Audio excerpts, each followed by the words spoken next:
Hey, I'm Robert, Cook Saw Manufacturing. I'm going to do a quick video on a taper lock bushing, and this is specifically on our band wheels. This particular wheel is a 19-inch, but this applies to any of our drive band wheels we use on our sawmills. I'm just going to walk through on how to remove that band wheel from the shaft. So you've got 3 bolts on this bushing here. Those 3 bolts lock that bushing onto the wheel. So to remove that wheel from the bushing,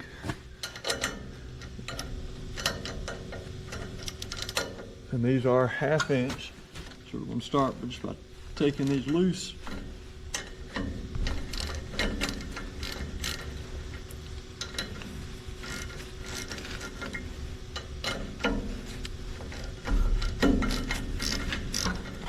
So all 3 of these bolts are going to be loose.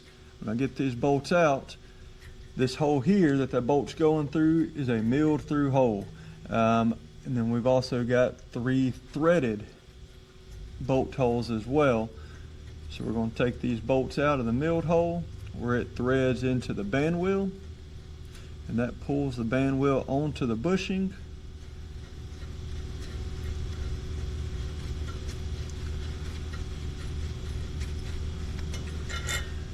We'll bring it over, put it in our threaded hole, and then when we tighten that out, that's going to push the band wheel off of the bushing.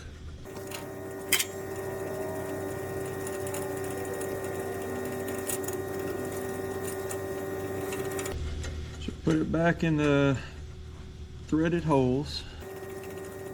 You can see that's the hole it came out of, and it goes through and it tightens. I don't know if I can get a good angle in there, but it tightens on to the thread hole on the band wheel, and that's what pulls the wheel onto the bushing to get that tight. And then we're putting it in the threaded holes, and that's just going to push on that wheel to get it loose.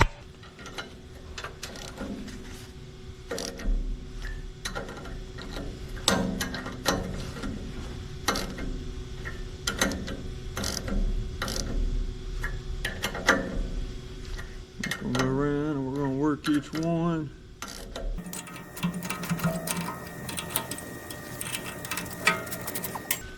So it's broke loose, so I can move that wheel in and out.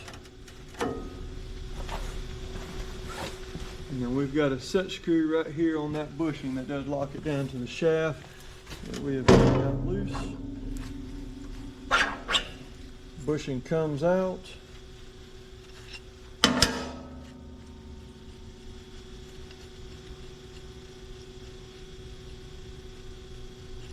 I'm going to show the difference. So we've got the threaded hole that pushes the wheel off the bushing, the milled hole that brings the wheel onto the bushing.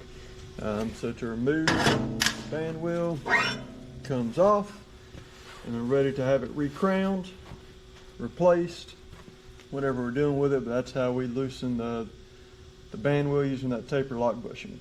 I'm going to walk you through how to install a drive band wheel on your sawmill. So we've got a 19-inch wheel that we're going to be looking at today, but this process will be the same with all of our band wheels. They just go bigger. But you've got a taper lock bushing that's going to come with the wheel, and it is very important. I don't know if you can see, but there's a mark cut into the bushing and then also into the band wheel. So that bushing's only going to go in 3 places. We've got 3 holes on the band wheel, and we've got 6 holes in the bushing. The threaded holes are used to take the band wheel off the bushing. The through holes, the milled holes, are used to put the band wheel on the bushing. That draws the band wheel tight. So we need to line those milled holes up with the threaded holes in the band wheel. So it could be done in 3 positions, but it is very important for that mark to line up with the mark on the band wheel. When we crown these wheels, when we machine them, they're put in that position. So when we get it, this bushing is not true. This band wheel is not true. So if I bring that hole over and I install it there, I'm going to have an untrue wheel. So we grind it together with those marks lined up, so you know how to reinstall it when you get it and put it on your sawmill, whether you're replacing it or you're adding to it or even building a sawmill. Make sure those marks are lined up. That is very important. So we're going to start putting our band wheel back on the shaft. And we're going to put our bushing You will have a key that comes with it as well. Line that up. So we got the band wheel on the shaft, it's loose. We got the bushing on the shaft, it's loose. We're just going to kind of pick that wheel up, position it so it's just kind of resting on that bushing there. Not locked in, we don't have any bolts. I'm going to have that key and I want that flush with the front edge of the bushing there. Just lined up. Now as far as spacing, if you're using our idle wheel, and we'll look at that as well in a separate video, but that idle wheel is only going to get one spot on the shaft, so it is not adjustable. So we'll measure from the edge of the wheel, get that measurement, and we are 2.5 on it.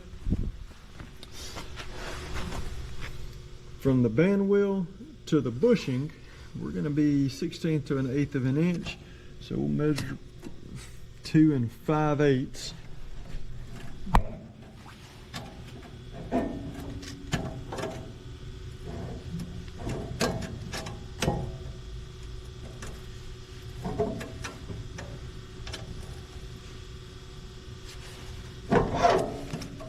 To the inside lip of that bushing is where we're measuring from. And then we'll come over here and we're going to lock that key in place. So we are locking the bushing to the shaft.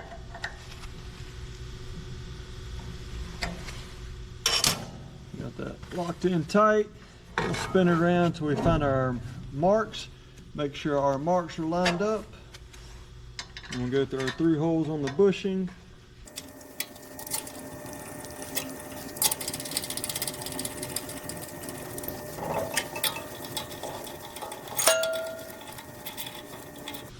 Good, so we get all these bolts tight. So that bushing works by drawing that band wheel onto it. It's tapered so it locks it in place. But if I tighten this bolt and I don't tighten them all equally, I'm going to have that wheel where it's going to move in and out as it rotates. So I need to tighten all 3 of those bolts equally when I go to increase the tension to install it. So from these 3 points, I'm going to go straight out, and I'm looking at the bolt hole. So we're going to go straight out and we're going to make a mark on the wheel, follow that bolt out, make a mark, follow this bolt out, make a mark on the wheel. So I've got 3 reference points on the outer edge of the band wheel that we are looking at. Those 3 points are all I'm going to check when I'm measuring. Now the best way to do this is a dial indicator. So we have got just a very simple magnetic based dial indicator. I'm just going to tighten that to our frame, lock it in place. So we're going to look at that dial indicator at those 3 points while we're tightening that wheel up. So we're going to start with our first one. Just to get a reference point, we're going to go to 0. I'm going to tighten this up. Now I want to end up with about 30 to 35 foot-pounds on these bolts. Go around. So we're just going to start by getting it good and tight, and then we'll focus a little more on that dial indicator once we get it tight.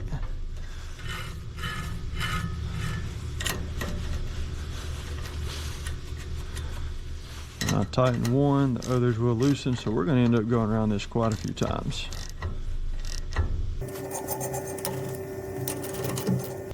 As I tighten in that wrench, you can see that move.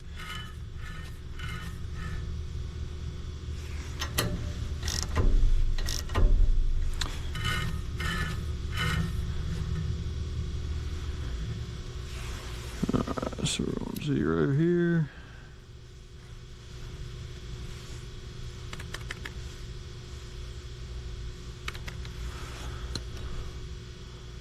Zero it out. Come around. 0 there. Our 3rd mark. 0 it. It's loose, so we're increasing to 10. So we're looking for 10 here.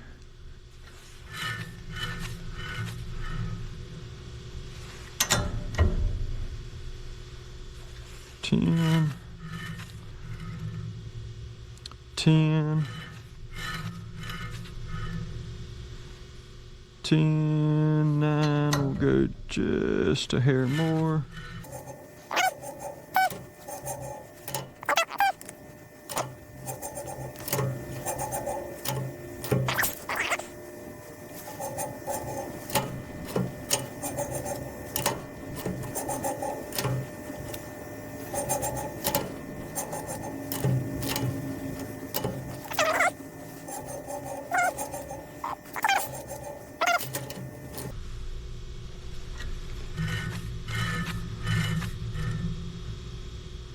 One thousandths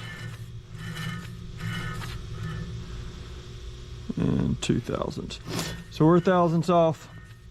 My arm hair is about 1.5 thick. So I'm gonna say that's pretty good, but we'll have to keep going around until we get all 3 of those bolts tight, and then until those 3 reference points out from those bolts all line up. Best way to do that was a dial indicator. Make sure that we don't have any wobble in that wheel as we're once we get to cutting with it. So that is the process that we go through.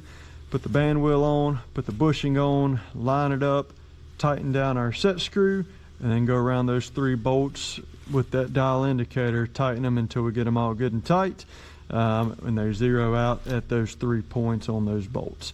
If you've got any questions going through that process, you can always give us a call. We can walk you through that process, but there it is, quick and simple installing a drive wheel on one of our sawmills.